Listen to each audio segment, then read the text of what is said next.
Hello everyone, welcome back to our channel Rani's kitchen. ఈరోజు mutton keema curry ఎలా చేసుకుందామో చూద్దాం.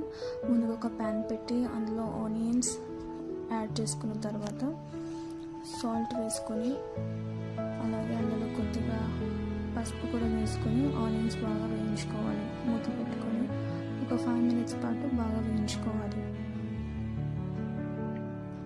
Onions బాగా వేయించుకున్న తర్వాత మనం కుక్కర్లో కీమా వేసుకుని అందులో పసుపు ఇంకా అలాగే సాల్ట్ యాడ్ చేసుకుని ఒక 5-6 విజిల్స్ వచ్చే వరకు బాగా ఉడికించుకోవాలి. దాని తర్వాత వేయించుకున్న ఆనియన్స్లో ఒక 1 స్పూన్ జింజర్ గార్లిక్ పేస్ట్ వేసుకోవాలి. వేసుకొని ఒకసారి మళ్ళీ బాగా వేయించుకోవాలి. కీమా చాలా డిఫరెంట్ స్టైల్స్లో చేస్తాము, ఇది ఒక వెరైటీ స్టైల్. ఇప్పుడు మీరు కూడా తప్పకుండా ట్రై చేయండి, ఇలా చాలా టేస్టీగా ఉంటుంది.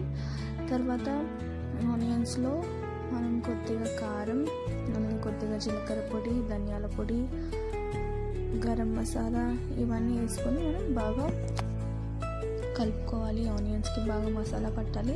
తర్వాత మనం ముందుగా ఉడకపెట్టుకున్న కీమాని కూడా యాడ్ చేస్తున్నాము. వాటర్తో యాడ్ చేస్తున్నాము, మళ్ళీ ఎక్స్ట్రా వాటర్ యాడ్ చేయ అవసరం లేదు. సో ఒకసారి వేసుకొని బాగా కలుపుకోవాలి.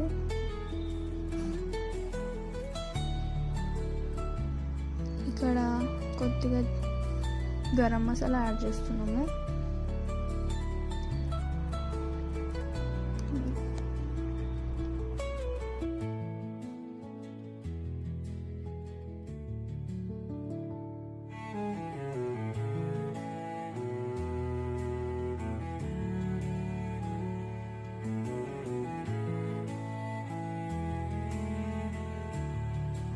అలాగే కరివేపాకు, అలాగే చూపించిన విధంగా మిర్చి కూడా యాడ్ చేసుకోవాలి. ఇది చాలా సింపుల్ ప్రాసెస్. మీరు ఇలా తయారు చేసుకుంటే ఒక 5 minutesలో కీమా కర్రీ రెడీ అయిపోతుంది. అండ్ లాస్ట్ ఫైనల్లీ కొరియాండర్తో గార్నిష్ చేస్తున్నాము. చూసారు కదా ఎంత చూస్తుంటేనే యమ్మీగా ఉందో. మీరు కూడా తప్పకుండా ట్రై చేసి కమెంట్ చేయండి. And please to like, share and subscribe to our channel Rani's kitchen.